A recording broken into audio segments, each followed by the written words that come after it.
शुरू अल्लाह के बबरकत नाम से जो रहमान और रहीम है। डियर स्टूडेंट्स, अस्सलाम वालेकुम।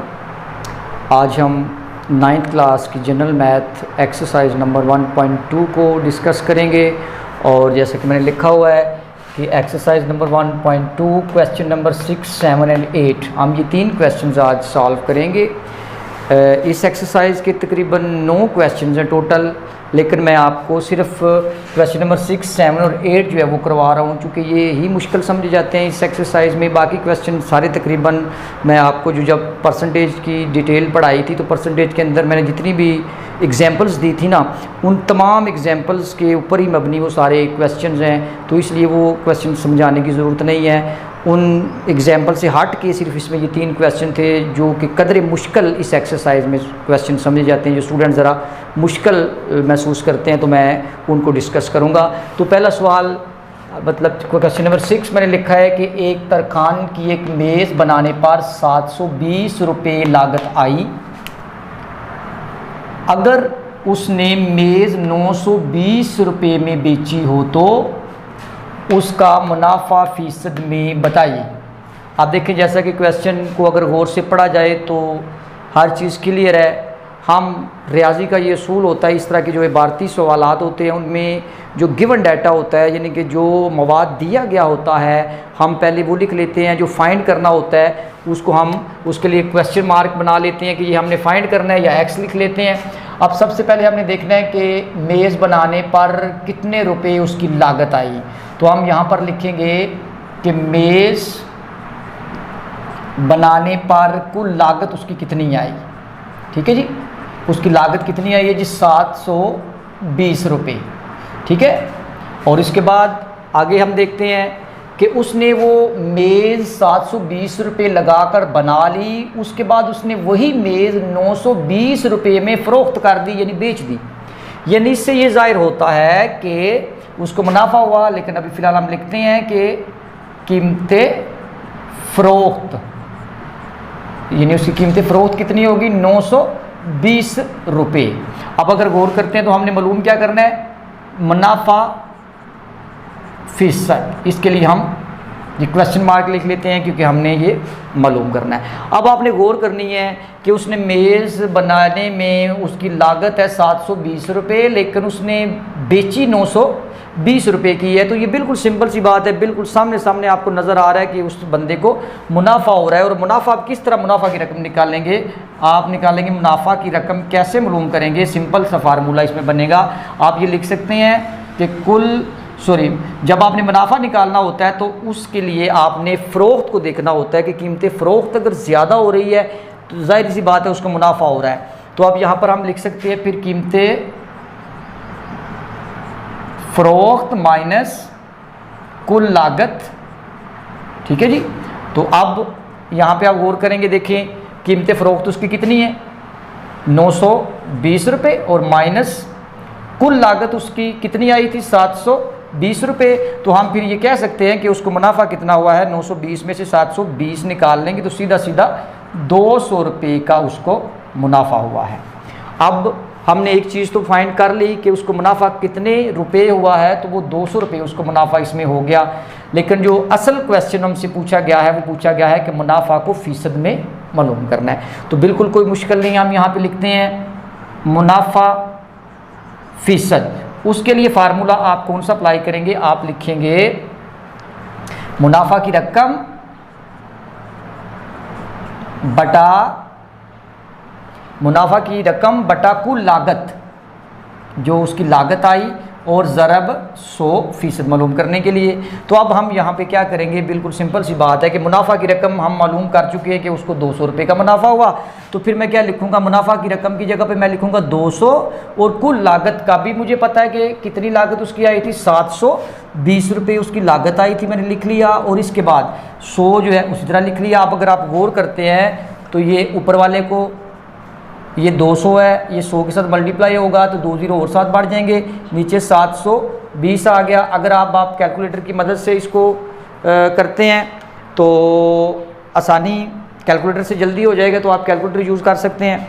वरना आप इसको दूसरे तरीके से भी डिवाइड कर सकते हैं। तो चूँकि कैलकुलेटर का मैं सहारा ले रहा हूँ टाइम बचाने के लिए, तो इसके लिए मैं क्या करूँगा,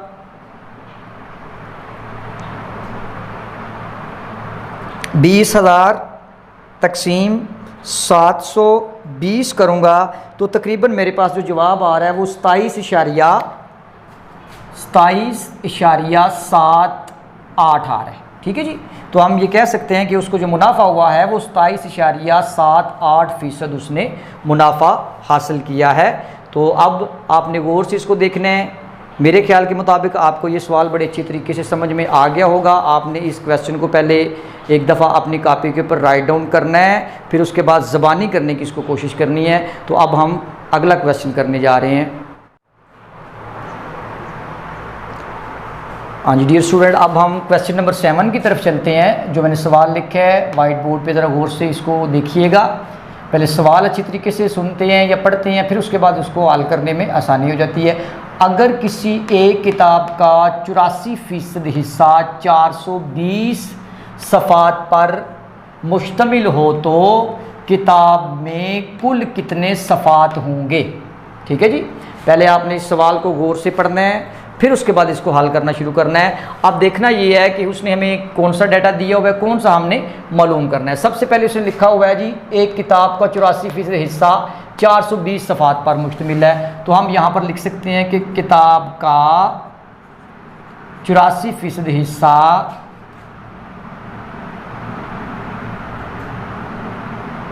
जितने सफ़ात पर मुश्तमिल है,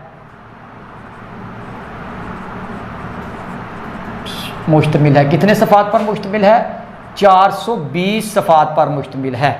ठीक है जी। यानी 84% हिस्सा किताब का 420 सफ़ात पर मुश्तमिल है और हमने मालूम करना है कि किताब में अब कुल कितने सफ़ात है। तो फिर अब हम लिखेंगे कि कुल किताब के सफ़ात, कुल किताब यानी 100% हिस्सा में जितने सफ़ात हैं। ठीक है जी। तो उसके लिए सिंपल सी आपने बात है, कोई इसमें मुश्किल नहीं है। आप देखिए 420 टोटल है और कितने फ़ीसद है, 84% है। अब आपने मालूम कितना करना है, 100% मालूम करना है। तो 100 के साथ मल्टीप्लाई करा देंगे। ठीक है। और ये 420 और मल्टीप्लाई बाय 100 करेंगे तो ये 420 लिख लिए, 207 इसके ये आ गए और इसके बाद बटा 84 कर लिया। और इसके लिए भी आप कैलकुलेटर जो है वो यूज़ कर सकते हैं। तो अब कैलकुलेटर यूज़ करते हैं ताकि आपका टाइम जो है वो बच जाए। अब आपने क्या करना है, 42,000 तकसीम 84 करेंगे तो आपके पास सफ़ात की तादाद जो मेरे पास निकली है कैलकुलेटर पे वो 500 सफ़ात। कितनी निकली है, 500। यानी अब हमें ये बात क्लियर हो गई कि अगर एक किताब 84% हो और उसके 420 सफ़ात बनते हों तो वही जो किताब है बकिया जो उसके सफ़ात बचते हैं वो आपके सामने निकल आए हैं। तो हम फिर इस तरह लिखेंगे 420 बटा 84 ज़रब 100। और जैसा कि इन दोनों को आपने मल्टीप्लाई करवाया आपके पास 42,000 आया और ये 84 पे तकसीम किया तो आपके पास 500 सफ़ात निकल आए। तो इसका जवाब आप दे सकते हैं कि इस किताब के टोटल सफ़ात 500 थे। तो अब हम अगले सवाल की तरफ चलेंगे। हाँ जी, अब हम क्वेश्चन नंबर 8 की तरफ चलेंगे। पहले नंबर पे तो आपने सवाल को अच्छे तरीके से समझना है कि ये सवाल वो आपसे पूछ क्या रहा है। ठीक है। मैथमेटिक्स का ये असूल होता है, मैथ उस वक्त तक समझ में नहीं आती जब तक आप उसके सवाल को गौर से पढ़ते नहीं हैं।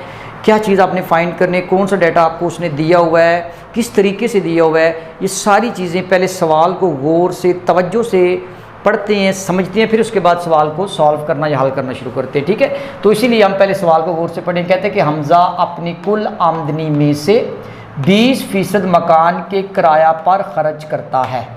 ठीक है जी। और बकिया में से 70% घरेलू अखराजात पर। अगर उसे 1800 रुपये की बचत हो तो उसकी कुल आमदनी क्या होगी। अब काफ़ी हद तक ये सवाल आपको क्लियर हो चुका होगा कि वो सवाल में हमसे क्या पूछने जा रहा है या क्या पूछना चाहता है।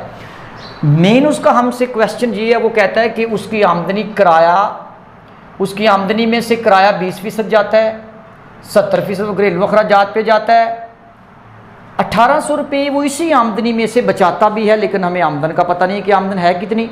तो इसके लिए हम फ़र्ज़ कर लें, हम यहाँ पे लिखेंगे कि फ़र्ज़ किया आमदन। आप ये फ़र्ज़ कर लें कि उसकी 100% आमदन है, ठीक है जी।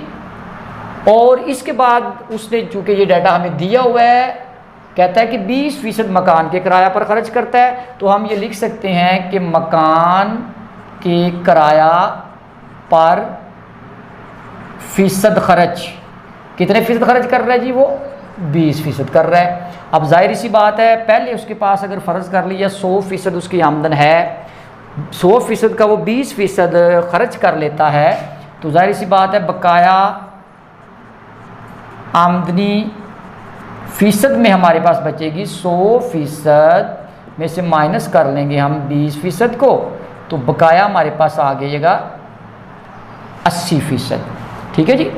अब पहला पोर्शन हमने इसका तकरीबन कंप्लीट कर लिया है कि अब हमें समझ आ गई है कि हमारे पास जो बकाया आमदनी बच गई है वो 80% बच गई है। तो अब हम दूसरे पोर्शन की तरफ आते हैं। वो कहता है और बकिया में से 70%, बकिया ये आपके पास आ गया, ठीक है जी, 80%। अब 80% में से वो 70% घरेलू अखराजात पर खर्च करता है, तो हम यहाँ पर लिखेंगे फिर घरेलू अखराजात पर फ़ीसद खर्च कितना करता है? वो करता है जी 70% करता है, ठीक है जी। अब हमने ये 70% 100% के लिहाज से कितना हुआ, चूँकि हमने हमारे पास 80% बचा था, तो हमने अब इस 80% के हिसाब से देखना है, तो 70/100% के लिए, और ज़रब ये हमने बकाया जो हमारे पास बचा इसके लिए। अब गौर करें, ये 0 इस 0 से कैंसिल हो गया, ये 0 इस 0 से कैंसिल हो गया, और हमारे पास 7 8 बार 56% उसका समझो 100% के लिहाज से अगर देखा जाए तो 56% वो अखराजात कर रहा है अपने घरेलू मामलात पे, ठीक है जी। अब मैं यहाँ पे लाइन लगा लूँगा ताकि इसकी सेपरेशन रहे, आपके लिए आसानी हो जाए, ठीक है जी। अब हमने ये देखना है कि उसके जो कुल अखराजात थे वो 100% के लिहाज से कितने बनते हैं, और बकाया रकम जो बचत की मद में हमारे पास कितनी रह जाती है। अब हम उसकी कुल अखराजात यहाँ पे लिख लेंगे। कुल अखराजात की फ़ीसद कितनी है, गौर करनी है जी। पहला खर्चा उसका हमें दिया हुआ है जी, उसने 20%, ठीक है जी। दूसरा खर्चा उसका जमा कर लेंगे हम कितना, 56%। इन दोनों अखराजात को जमा करेंगे तो उसका टोटल खर्चा 100% के लिहाज से 76% जो है वो उसका खर्चा।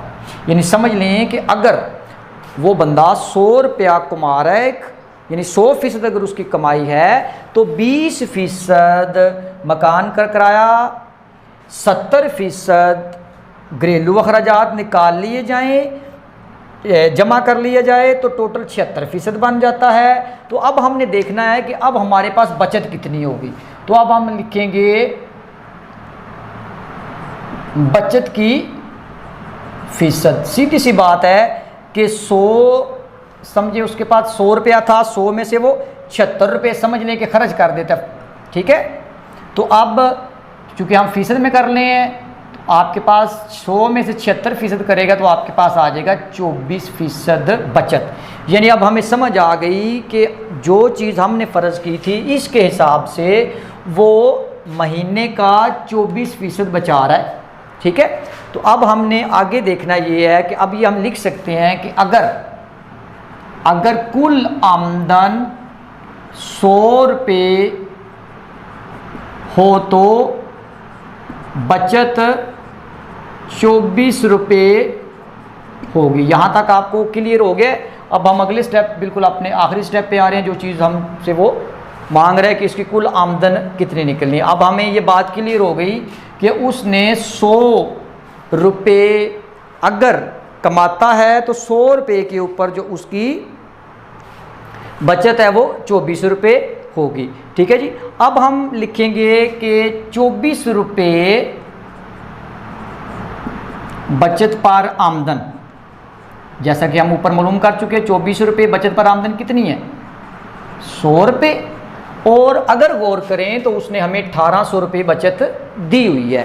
तो अब फिर हम ये लिख सकते हैं कि 1800 रुपये बचत पर फिर हमारी आमदन आसानी के साथ निकल आएगी। कैसे निकलेगी, अब आपने क्या करना है, ये 100 बटा 24 ज़रब 1800 जो उसकी बचत है।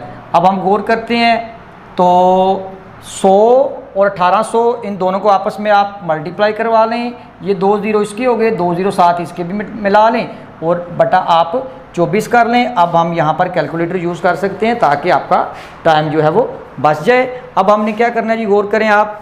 अब आपके पास आ गया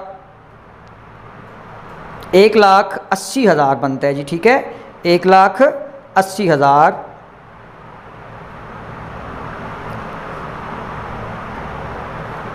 4 ज़ीरो हैं तो 1,80,000 तकसीम करेंगे आप 24 के ऊपर, तो अब आपके पास 7500 यानी 7,500 रुपये उसकी आमदन आपके पास निकल रही है। तो फिर मैं यहाँ पर लिख सकता हूँ कि 7,500 रुपये उसकी यानी कुल आमदन हमारे पास निकल आई 7,500 रुपये।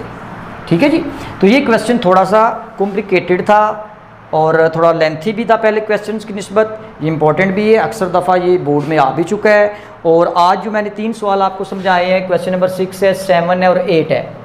मैं जैसे कि शुरू में भी आपको बता चुका हूं कि इस एक्सरसाइज के टोटल 9 क्वेश्चंस हैं। ये 3 क्वेश्चन मैंने आपको इसलिए समझाए हैं कि ये थोड़े से इसमें मुश्किल समझे जाते हैं स्टूडेंट्स के लिए। बाकी तमाम क्वेश्चन बिल्कुल उसी तरह के हैं जो मैं पहले एग्जाम्पल्स के अंदर मुख्तलिफ तरीके से आपको पढ़ा चुका हूँ। वो हर स्टूडेंट खुद करने की पोजीशन में है, वो खुद कर सकता है। तो इसलिए मैंने ये तीनों क्वेश्चन करवाए हैं, इनको आपने पहले गौर से सुनना है, देखना है, फिर उसके बाद कोशिश करनी है इनको ज़बानी हल करने की। तो आज के लिए सिर्फ इतना ही काफ़ी है। अल्लाह ताला आपका हामी नासर हो। अल्लाह हाफ़िज़।